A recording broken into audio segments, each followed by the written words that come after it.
then that makes you smart. Yes, it does. Because I think somebody that understands that is smart. They know what they're good at and they know what they're not good at, and they delegate, work to other people and go scouting for people that like, what, I need somebody that's really good at this, and this is the best person for that. Just like, you probably couldn't do what he does as well, and vice versa. It's a very good, trade-off. I think that's in, any business. Yeah, and I think that's going back to the background. I mean, you don't learn things like that in school per se, but the background I came through, I think that's the benefit of how I was brought up. I think it's a big benefit, and it's cool. I think that's what it's really like. I'd much rather be in that seat too, where everything is, structurally sound, and you're at this point now that you've built this really good, profitable business, and now you're just gonna blow it up everywhere. Like that's a pretty cool position to be in that I don't think a lot of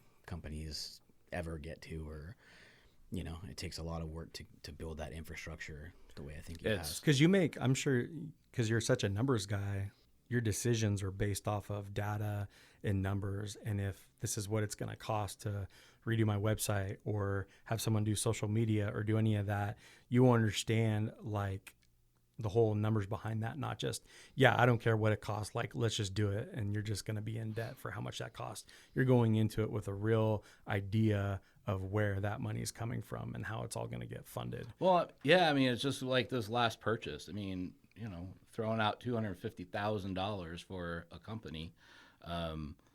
But I ran the numbers in my head. I'm like, gosh, I could accomplish so much if I'm willing to take that risk. And I'm a risk taker. Obviously, you're in business. You run a business.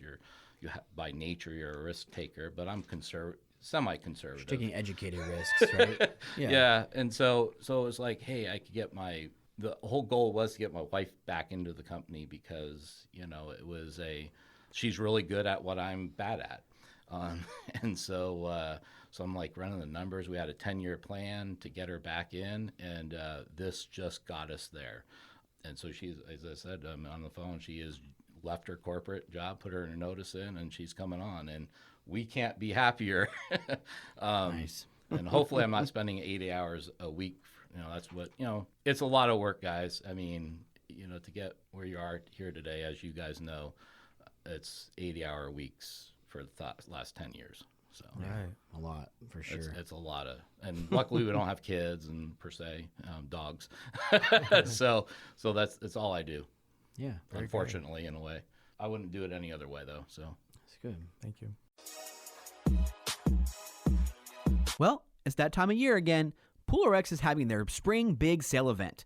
That means it is time for you to stock up for the summer. When we were running Brothers, this was one of our favorite times of the year. We got a discount on the product, but more importantly, we were setting our pools up to be successful and reducing chemical usage, which saved us a ton of time and money. Let me tell you a little bit more about the product. PoolRx eliminates and prevents all types of algae, reduces chlorine demand, and lasts up to 6 months. With PoolRx, there is no need for phosphate removers, clarifiers, or other algicides. While using PoolRx, you will see high-definition water clarity. I mean, these pools just pop. Right now, you can get $15 off a 4-pack of blue units and $17.50 off a 4-pack of black units at your favorite distribution location. The sale ends April 30th, so get them while you can. If you want to find out more about the product and how we used it for our company, please go listen to episode 8 of the podcast. And you can also visit poolrx.com by clicking the link below. Yeah, I mean, we talked about kind of delegating and stuff, so let's kind of jump to the team that you've built, which includes this guy. Let's bring him actually on the podcast now. Can you talk about how vital, the team has been for you in this kind of growth periods?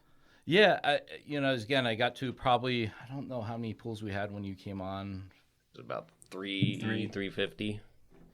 Yeah, 350, and I got to a point where like, God, I'm not a repair guy, and I was outsourcing.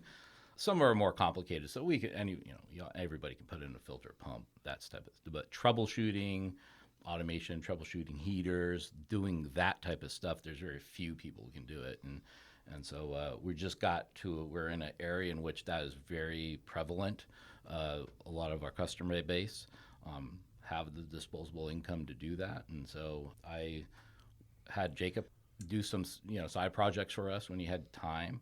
And I went to him one day and I said, hey, I'm really looking for somebody to come on full time. I don't know if it will be full time repair work or not, but if you're willing to do some pools, if we don't have full time repair work, then great, And Yeah, told me I might be cleaning pools until the repair work comes. And Mike had built such a loyal customer base.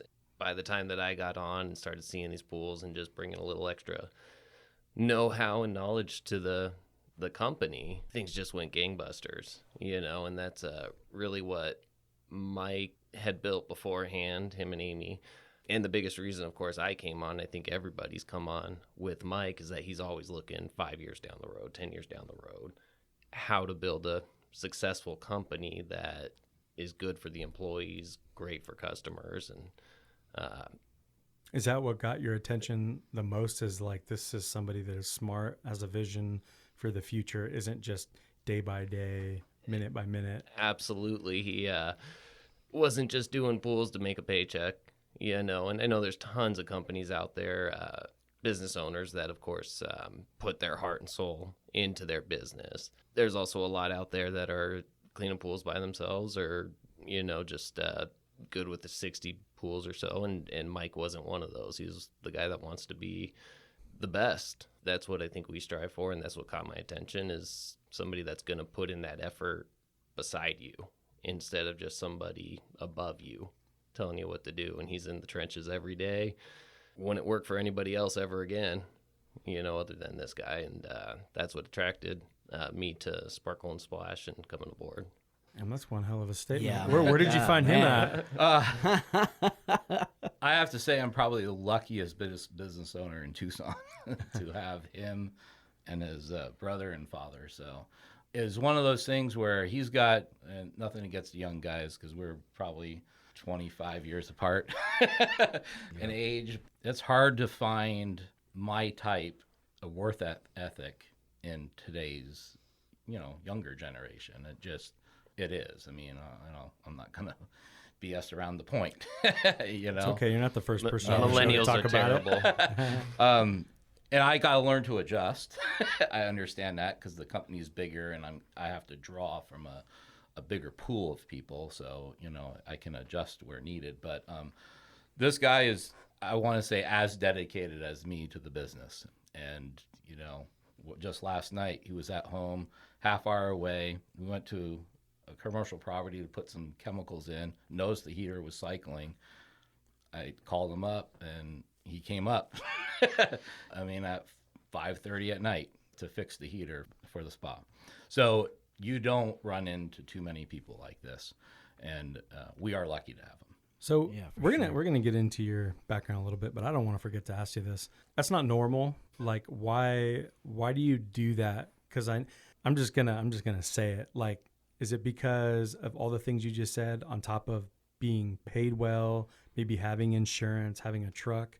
Are there all those things? It's just a combination of things. It's like, I have a good thing, I want to always have it, and I want to do more. What is it exactly? Because it's really difficult to find good people and also retain them.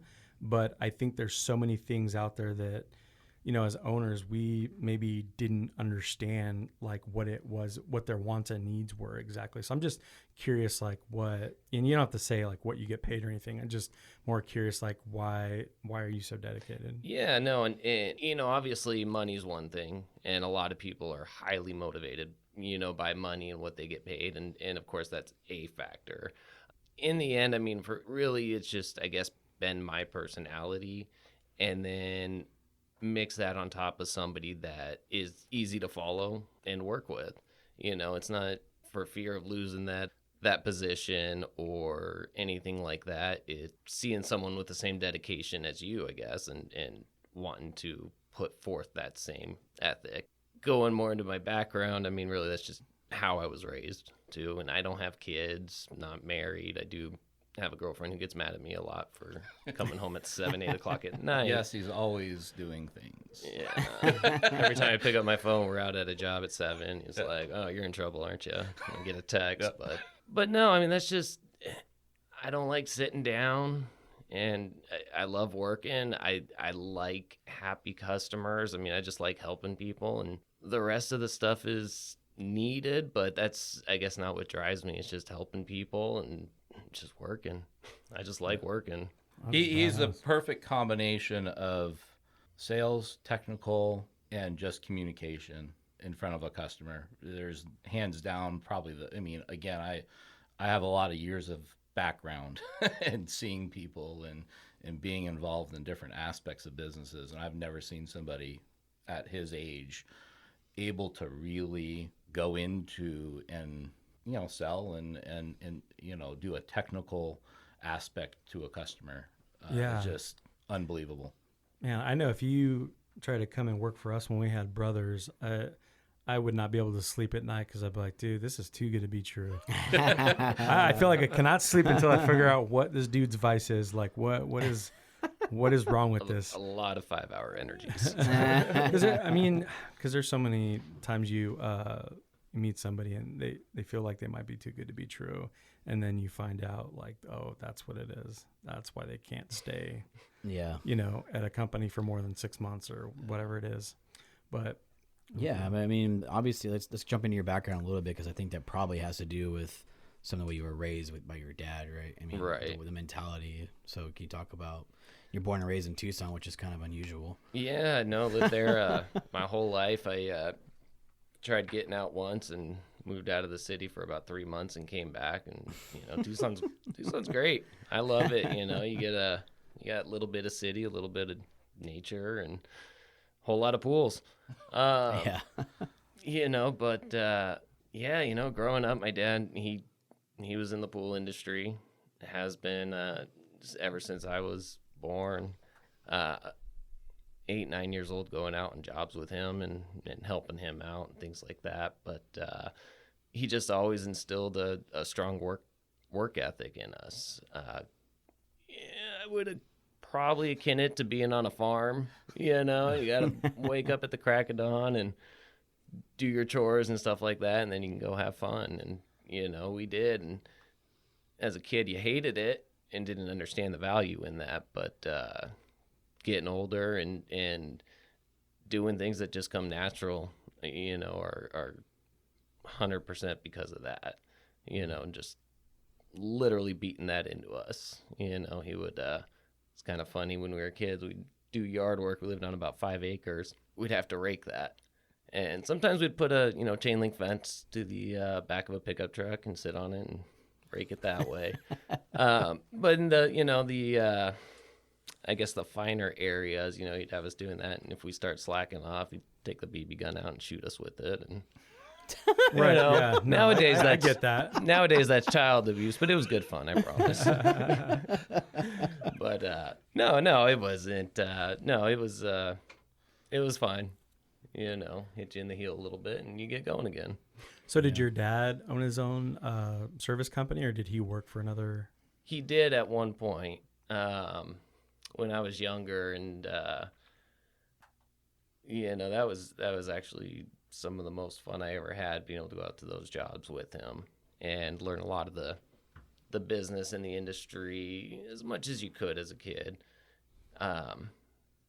And just seeing what he did every day and going to work happy and all that, to the point that he even has a little 8-year-old kid. My dream has to always been work in the pool industry. And that's pretty cool, man. I like that you wrote that in the forum. You and your cousin talked about it. I'm like, that's pretty awesome. The goal was that's the craziest thing I've ever heard. Yeah, no, like your parents cut you off from the real world. Not to say that that's an amazing dream if that was your dream, but as a kid, he's like, I want to be a football player. I want to be a baseball player, pro pogger or something. I don't know. Pogger. but that's just funny because you go out with your dad and you're just like, it's probably helped that he had such a good attitude. Maybe he was happy at the job sites and maybe he was organized, and you just saw that like, dude, I want that. That looks cool. That looks fun. Well, yeah, and that's, as any kid too, you just idolize your dad, and yeah. And that would look a hell of a lot better to me than raking 5 acres of of dirt. Oh, that was a pain. It just looks so much easier. I just thought I would think that we'd be able to get more like landscapers into the pool business because I know that's like the worst. Given the two, I'm not sure I understand. We used to say the same thing. Remember, we walk by, or the landscapers would be at the pools for like hours, and we'd be out in 15, 20 minutes. I'm like, I don't ever want to do that. Like, I will go work for any pool company before I try to do that. That's rough. Like, Some of those guys, man, especially in my neighborhood, they're on it. They're I know. moving, and the yards look sharp when they're done. They get in on to the next one. I'm like, whew, damn. That vehicle doesn't even look like it has AC in it either. Poor guy.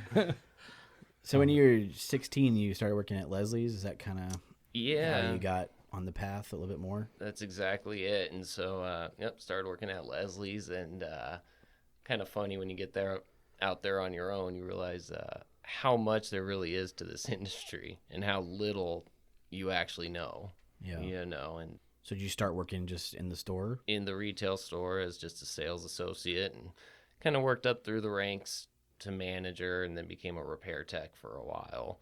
With Leslie's, I had this issue where I just had a hard time staying in one position. It just never, it always got old. It always got boring. So, jump from store to repair tech, back to store, over to the commercial department, quit a few times, came back, and all in all, yeah, working in the store in the repair division taught me tons about this industry and what pools are about. Yeah. You were just saying earlier, like, seems like a ton of people come from Leslie's.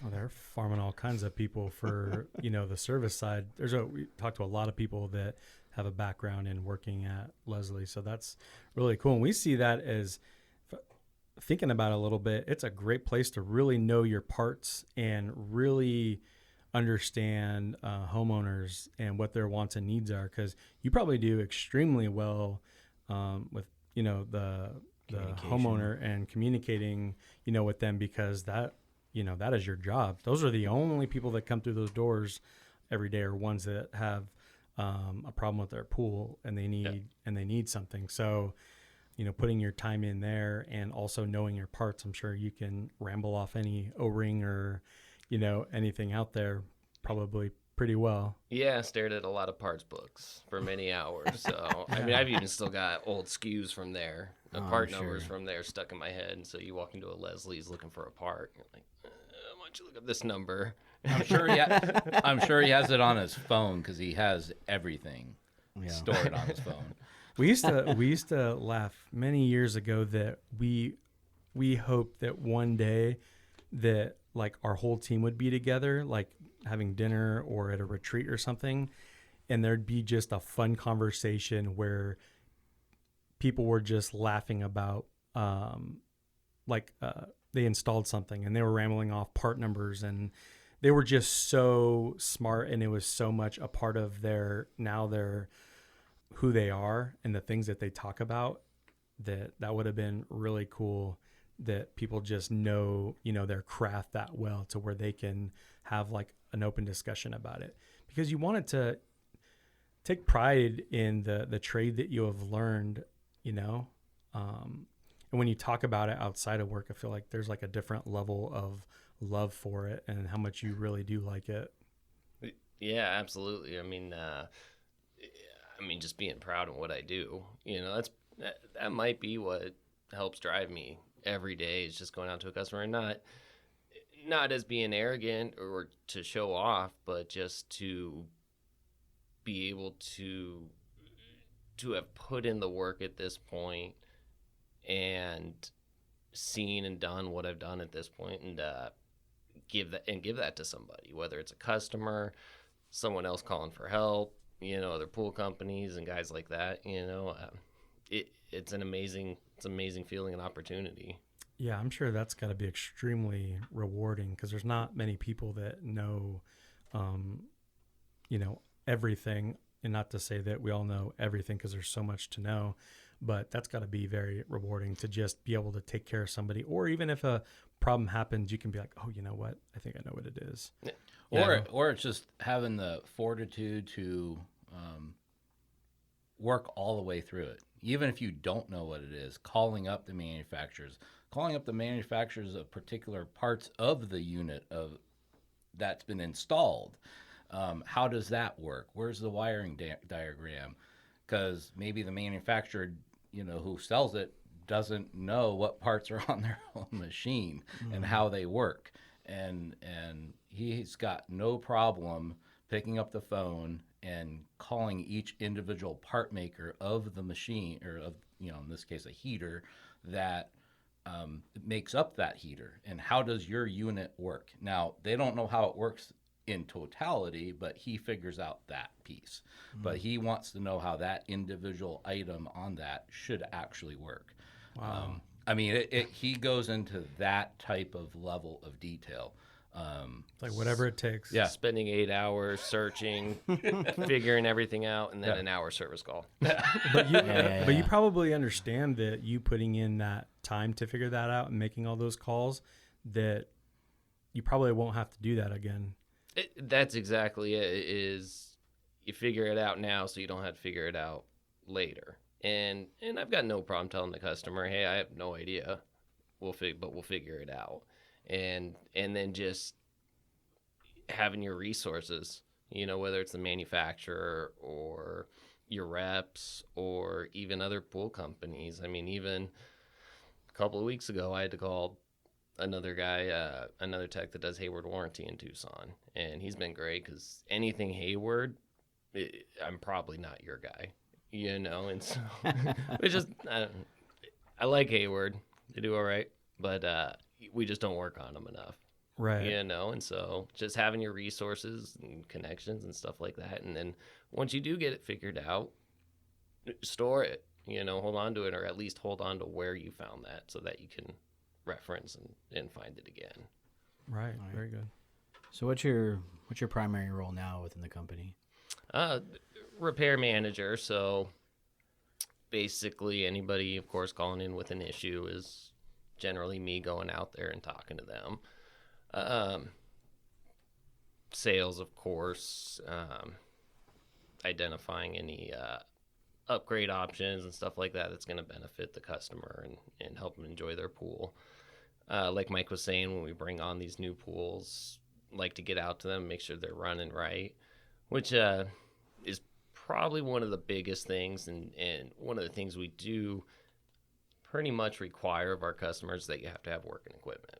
And no leaks. You got pop-up heads. They got to be working. We're not just throwing in pool cleaners when a pop-up's not working or something like that. Good clean water, filter, stuff like that. So getting out and identifying all that, and then having that conversation with the customer and why it's important. To us, when we go into a customer's backyard, of course, their pool is our biggest priority.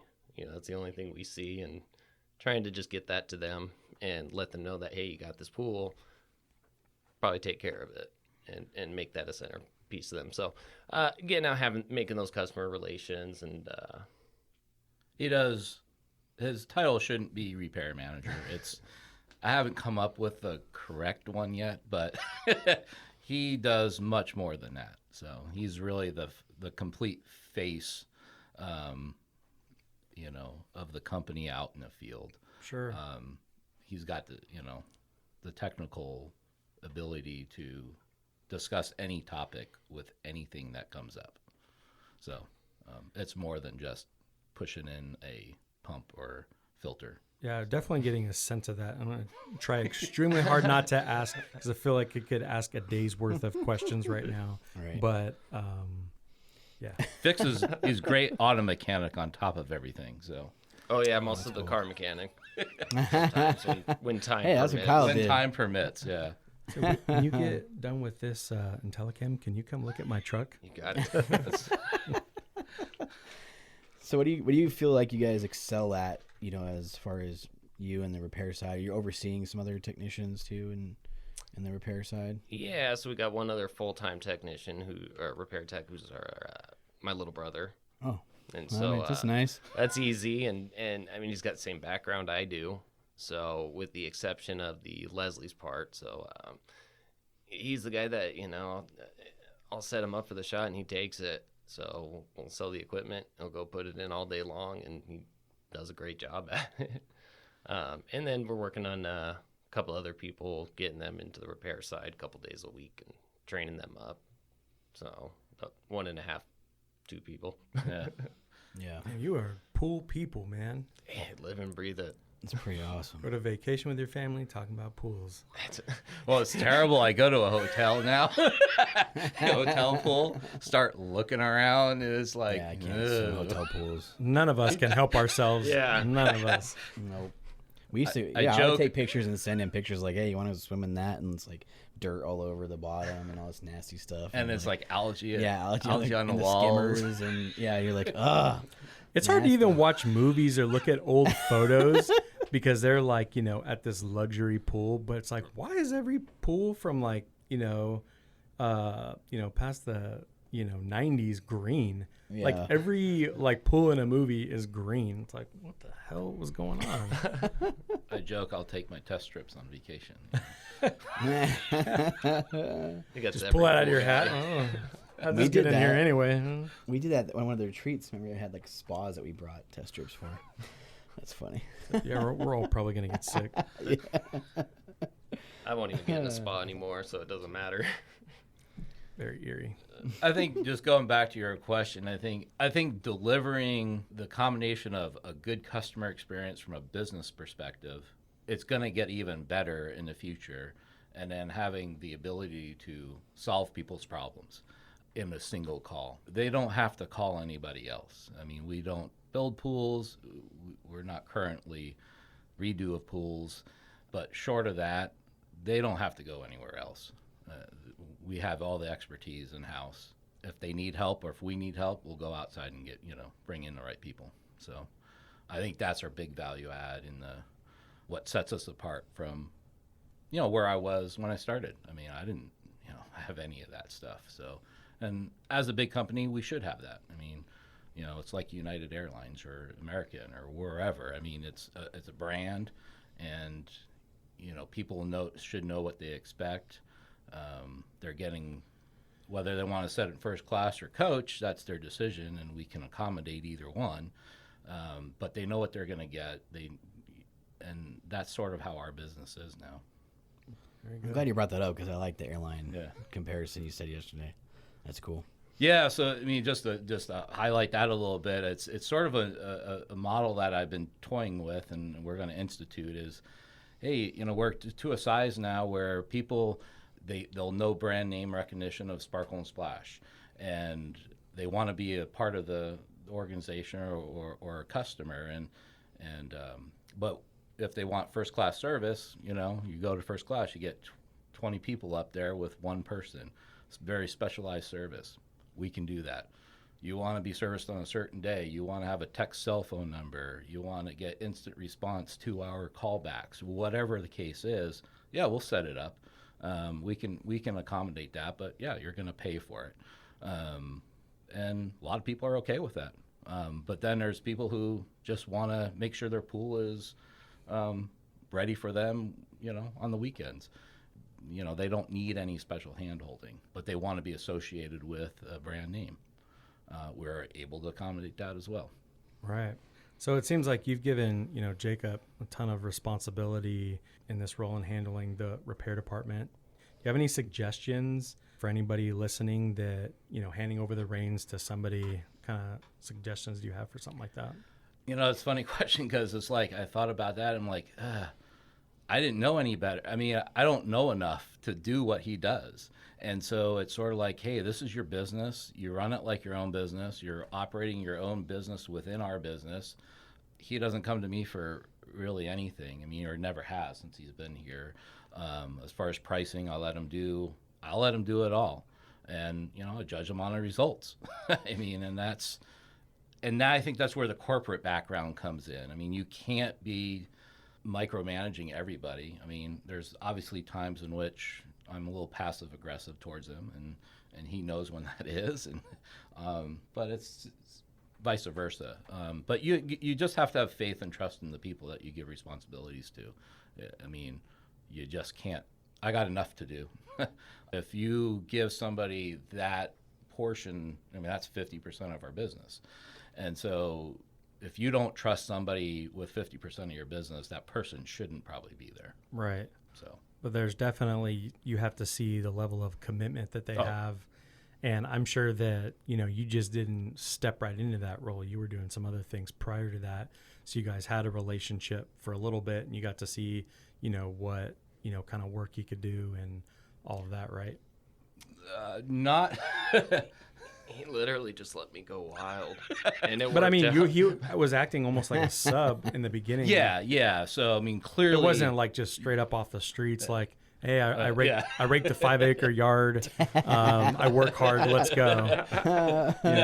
No. Clearly, the couple, some of the jobs that we sent out. Talk is talk. Oh, hey, yeah. I know a lot of now. people that just run their mouth, but when it comes down to actually getting like the job done, that's a completely different thing. I mean, when we subbed out the work to him, never got calls from the customers. Stuff was always done. I should have said probably all the emails. Probably every person I sent them out to, I'd get an email back.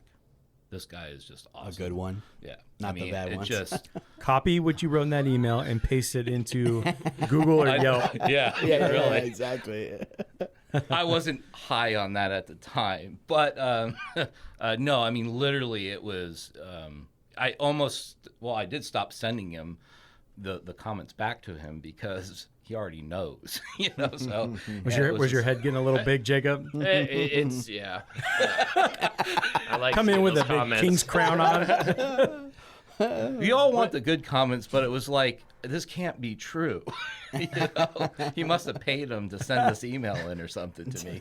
Right? Just go out and do what needs to be done, and Yeah. that's such it's terrible, and at some times, and trust me, I know there's tons of good people out there, but too many people, customers, clients, are being burned by people that Exactly. just won't go out and just do what they say. I mean, it can be simple, change a light bulb or something like that, and not even in the pool industry, just everywhere. People are just so burned by people not doing what they say that when you finally just do what you say you're going to do. We're definitely under the ecstatic. microscope. Especially in the pool business, they're waiting for you to mess something up. And when you do everything right and you're professional and happy and move along, you've just given them an experience, and that's more valuable than the profits that you made on the job, because with that experience, you on Nextdoor, social media, anything like that, somebody's talking about pool stuff or their friends got pool issues, believe me, you guys are going to be the first company that comes out of their mouth.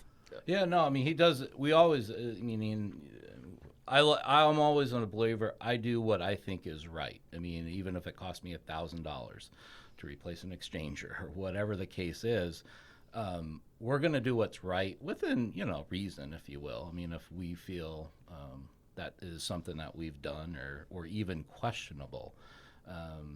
And, again, Jacob goes out and just takes care of it. I mean, there's a lot of times where we just go out and take care of it. They don't even know about it, And that's just what you need to do. If you want to be in business and stay in business and be reputable, it's the cost of doing business. So, Yeah. And one thing I'll say really quick to your delegation question is, not to speak for you, but one thing Mike is really good at is knowing what he does well and what he needs help on and bringing those right guys. So me a few years ago, service managers, things like that. And I think where he's different is he does give that power, brings on people that knows what they're doing, that's going to add benefit to the company. But at the same time, pretty quick when somebody's not going to work. And that's where the other half of him comes out and just doesn't, you can train him a little bit and things like that, but he just, and it's just cut rope and work harder a little bit yourself and move on. Yeah. And I think that's the big one, is trust in them. And then if it's not going to work, It's not going to work.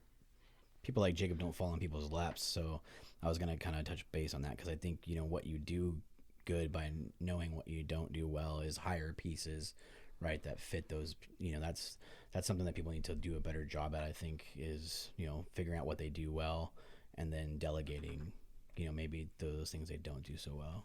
I keep trying to figure out what it is I do well because I don't know the pool business very well. I can't do technical stuff very well. But you run the business pretty well. Yeah, administratively, He sells himself short. I doing pools my whole life. I tried starting my own business, and it's not for the faint of heart. You know, I was a few months in, or I think 8 months in or so, and did okay. But you know, I mean, it's not easy, and I mean, even just sticking to it is tough. So it's a grind. You Yeah, do he's things well. definitely selling himself short. Yeah. I mean, we get it. But Yeah, it's like the owner of any professional sports team guarantee you that they can't throw a football for shit or hit a baseball or do any one of those things, but they know how to run an organization and know how to get all the key people and pay all the key people and make sure that, you know, the stadium's full of fans. I feel like we've been using more sports analogies lately. yeah, it's kind of But weird that you're just- the one doing it too, not me. And that's weird because I was never like enjoyed playing a little bit of sports, but I was more into like skateboarding and stuff like that. But as kind of getting into being an entrepreneur and having the pool service company and now doing the podcast, I really enjoy watching that part of sports and watching managers, sports teams, owners and managers and the players and how they respond to the coaches and even down to Formula One racing and all that.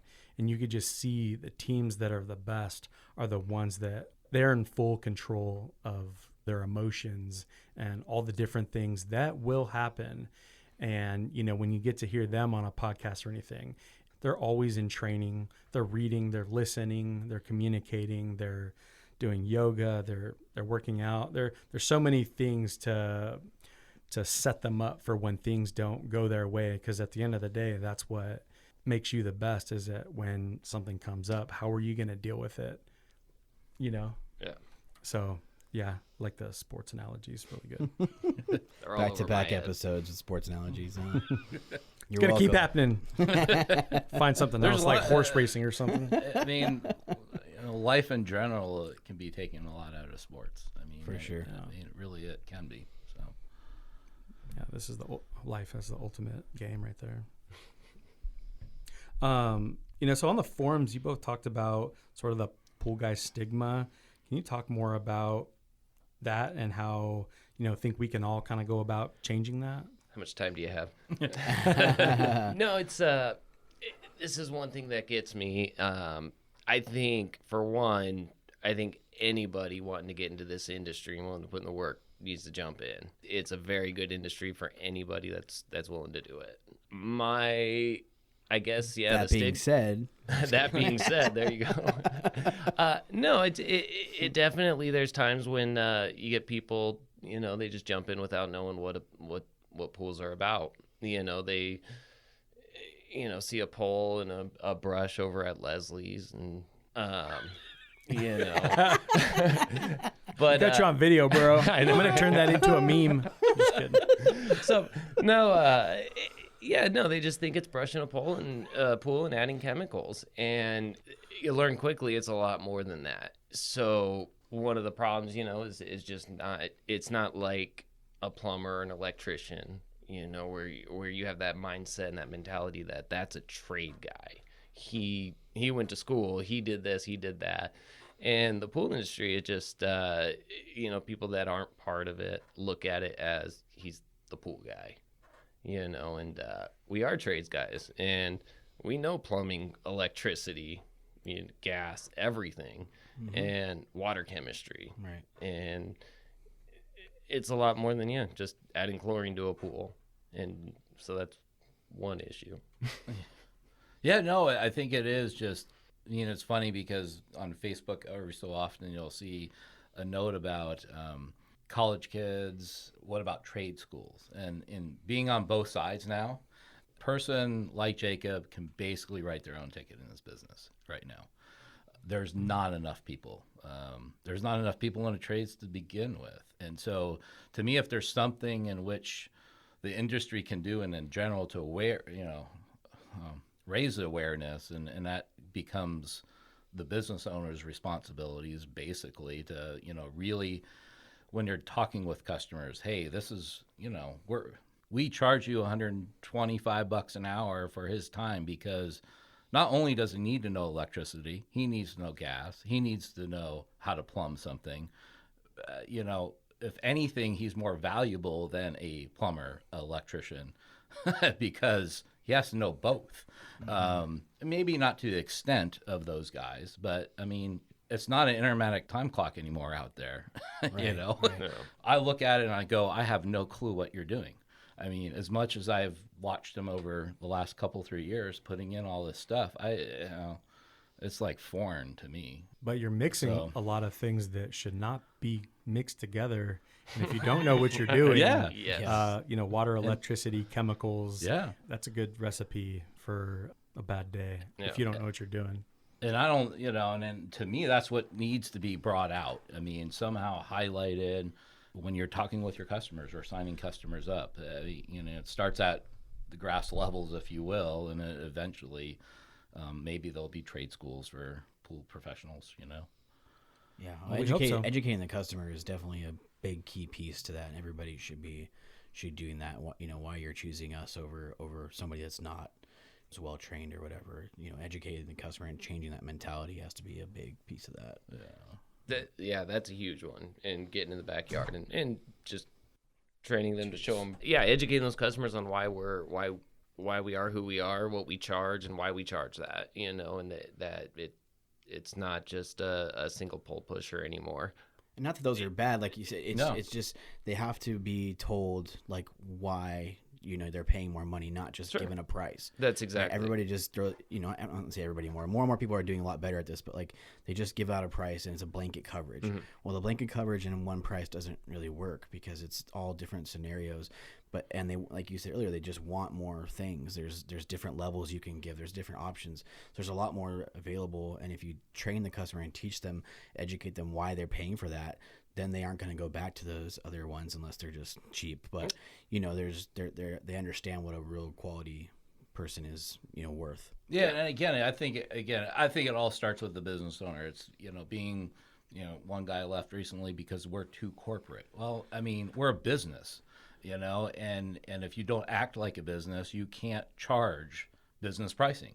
Mm-hmm. And so if everybody out there, came down as a business and not a route, the mentality of, hey, I am a business and not a route. And that comes from the business owners down to the single poler that, goes out there like I started. Hey, my customer, I might not know anything, but my customers, love me because I responded to them, did customer service, those types of things, and acted as a business even when I was doing 50 pools. If you're not acting it like a business, what the hell's the point? Yeah. What happens when you run a business the way that you're supposed to? You get the reward of doing good things for good people, and you get to choose the type of clients that you want. And when you're making really good money, you get to go vacation and see things that you might not have ever seen before. You get to drive in a nice car. You don't get to drive in that hoopty anymore with no AC. You get the perks of life. And sometimes I hate that it's like this, like you're selling out or something, that you're doing things right. It's like, no. It's like you got one life to live. And while you're doing it, why the hell not just make it the best it can possibly be? They make a really nice car. I'd like to sit in it and drive that to work and not my bicycle. But you can do that even with 60 pools. Yeah. I mean, you can have a sweet route, super tight, super small, very well-paid customers, and run a legit 60 pool business. Yeah. We talk about the one poler a lot, but there is a way to do one polling correctly. But it depends on what you want. I think if you're a one poler and you are content with that, that is, I applaud you. That is amazing. But if you're willing to grow and take people on, and you're making excuses into why you're not organized, or it's like, no, I just want it to be like you're not going to keep people around because they want to grow so that they can be, financially successful and be rewarded with, the things that they're knowledgeable about. Because if you hire a few people, like, you are making some type of attempt to grow your business. Yep. You are not a one poler. And if you're doing that, there's a responsibility if you want to keep anybody around. You're going to have to go the extra mile and figure a lot of things out, because I think charge that is more money. Yeah. It's no doubt. I mean, we just,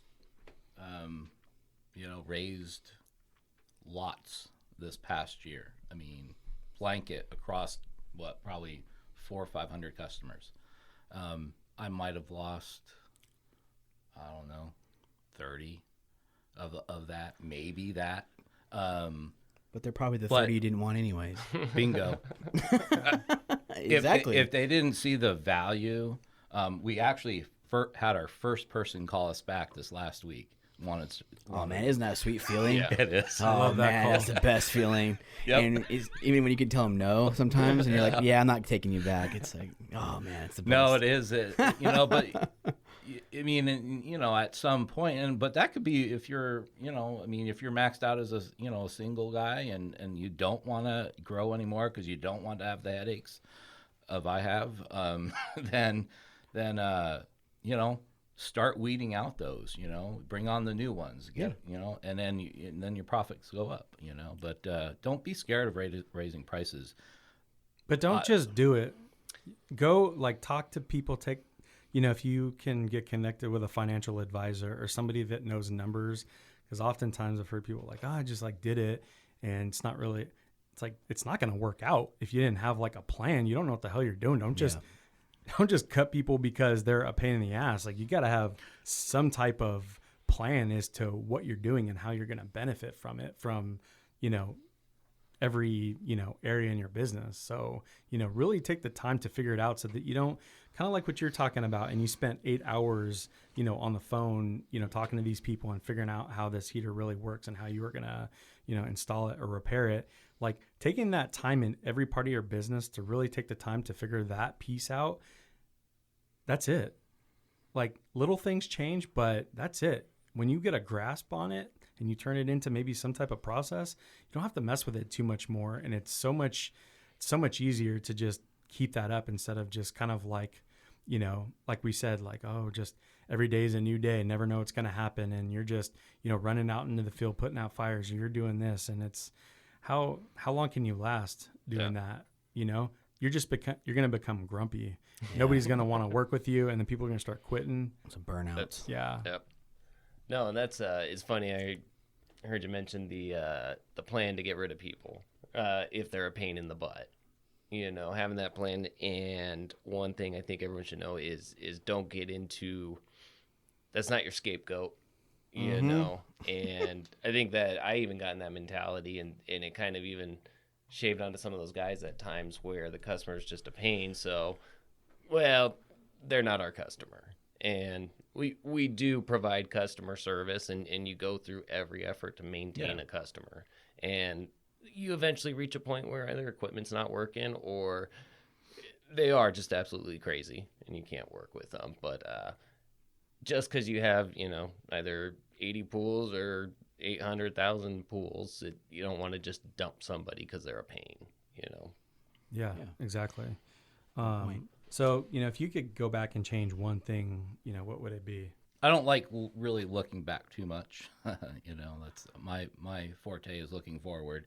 But if I was, it would be probably doing, I don't know if it's a good or bad, is a social media thing, because you're going to ask where you're going to get a hold of me. Well, call me. That's the best, or email. Never, even though I came from a technology, but this is what's so funny about it, even though I came from a technology background, never really got onto the web and Facebook and Instagram and all this stuff. So probably having a better, we were even on Google until we hooked up with Broadly, and then finally, got some reviews online, because I don't think I had any reviews in 8 years of being in business. So none, wow. Zero.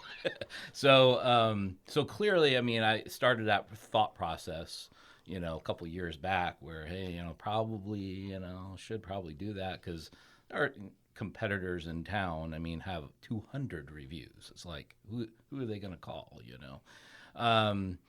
So that's probably one thing. Probably either spending more time or hiring somebody that, could do that for me, because I didn't have time to do it. is probably the biggest thing. And then just keeping service agreements, how we initially started, and then it just falls by the wayside because of time. You're growing and you're getting a lot of customers, and it's just a lot of effort. And then taking auto pay. If I was a new guy starting out right now, service agreements and auto pay, that's the only way you take a customer now. So, period. Dude, you nailed it. We can't ever stress that enough. Yeah. Don't wait until you're, you need 100 that cash pools flow. into. You have to have the cash flow. Yeah. It's just because partly that, and then the partly is, again, when you have 100 people, the percentage doesn't change. You have 10 people that you need to call. And they're not deadbeats or anything. It's just like me, forgot or, saw the email, I'll get to it later. Now I've got 80 people to call, so it's just the amount of effort. The percentage doesn't change. The amount of effort now does change. Sure. That's why people with Netflix, you don't hear about their service getting disconnected is because it comes out automatically. No. Right. We're a service-based subscription. Bottom line. Yeah. We're providing pool service. We don't provide you your streaming, but we're a service just like your telephone company or whoever. We are a service. And if people don't understand that, then one, we didn't do a good job explaining it. Or two, we just don't want them as a customer because if they're not willing to do that, then most likely you're going to have an issue. Right. I think, back to the social media, because that's something that I love and do, is that, what was cool, and I guess we didn't think about it too much till maybe the middle or the end of Brothers, but when you just do it, maybe not having so much a plan, but we always kind of love going back in the archive of the stuff that we shared and saw some of, there's one of my favorite photos is kind of this bird's eye view of Tyler working on equipment, and he's got this baby blue cutoff on, and he's got his sun hat on, and it just it felt really good looking at that photo. It always brings back memories of, I remember that pool. I remember spending a lot of time by that equipment and being with him, and so it's really cool. Anybody that is kind of not sure what to do with it, maybe if you can find the time, it's just get something up there to kind of hold on to that memory. You snap a photo of something that means something to you. It's always really fun to get it on there because it's really hard when your phone probably looks like ours. It's full of nothing but pools. So it's really difficult to just go through and find that stuff. But I think that's from what you were saying, would be nice to go back in that archive and, see a lot of that. Yeah. Yeah. I think you're documenting the process in a way, which is cool. So we know you don't really have social media stuff now. Jacob, you got any brothers or sisters that do it? We're working on it. I got tons of family. We can take care of that. So you got a family member that. It's always the back burner thing. I don't know why. So what's your website? That you have currently. Sparklesplash.com, just as it stays. Again, as I said, we actually made a transition a couple of years ago to Broadly, which then mobilized, got it at least to the mobile stage. Sure. There's when we haven't really touched it too much since, to be quite frank. But we are. I mean, that is something on the burner that we need to do as a company. Well, to be honest, it still looks better than half the websites I see. So, at least you got something up there. Right. We actually get we still get. I know people go there because I know I get requests, and I have that little chat feature now. So that sort of works. It's getting there. Getting there. Very good. Slow but sure. Well, one of the last kind of questions we always ask is, do you have a book or podcast that, it's made an impact on your life and kind of why? Yeah, I mean, as far as I've never really been, we were talking on the way up, never been really a podcast guy, just because I was always on the phone with customers in the backyard versus being able to listen to anything. But I, definitely yours ever since I've been, knew about it. I think it's very fascinating, and that's, partly why I'm here. And then as far as the book goes, it's just a sort of an easy, basic little book. Who Moved My Cheese? I won't go into the big story, but bottom line is the moral of the story is things always change, and you got to learn to adapt to it, or you're just going to be stuck eating off the same cheese pile that everybody else is, and eventually it will wear out or be gone. So the people who are able to do that, scurry around and find the next pile. What's gonna be down the future is the people who tend to survive in business and in life in general. It's a life book as well. Right. It's a very good book. It's a lot of fun. Yeah. And it makes a ton of sense. Yeah, it does. It's an easy read, and every so often I still read it. So Nice. Very good. How about you, Jacob? I know you didn't have a book, but Yeah, definitely. Probably a not manual or something. Yeah, there you go. Any Pentair ETI heater. No, I mean, as far as podcasts that, especially help me grow is this one. And a few reasons, especially going back to the stigma of the pool guy is, one of the issues is, A, what are you getting into? And then also is changing actually the mentality of the current guys. I used to be one of those guys that was, this is my knowledge, not yours, my customer, not yours. And there's so much business out there that everybody can do it right and do well. They've already got the pool. So sharing that information and what you guys are doing is great, is getting that word out there to make people more open to helping out and wanting to help out. And like I said, that's even changed me already. And then just take, some of the information from the other companies that works well. It's not all going to work for every company, but taking that little bit that you're able to implement and work. So you guys have absolutely done a great job, and it's been very informative and got me rejuvenated to kind of get excited about things again. So that's always fun. Oh, thank you so much. Thank We you very appreciate much. that. Appreciate that. Yeah, well, look, it's been a really good podcast, so thank you guys for spending time driving up here from Tucson. Thank you for support. Really appreciate all that. And Yeah, Thank you. Look us up.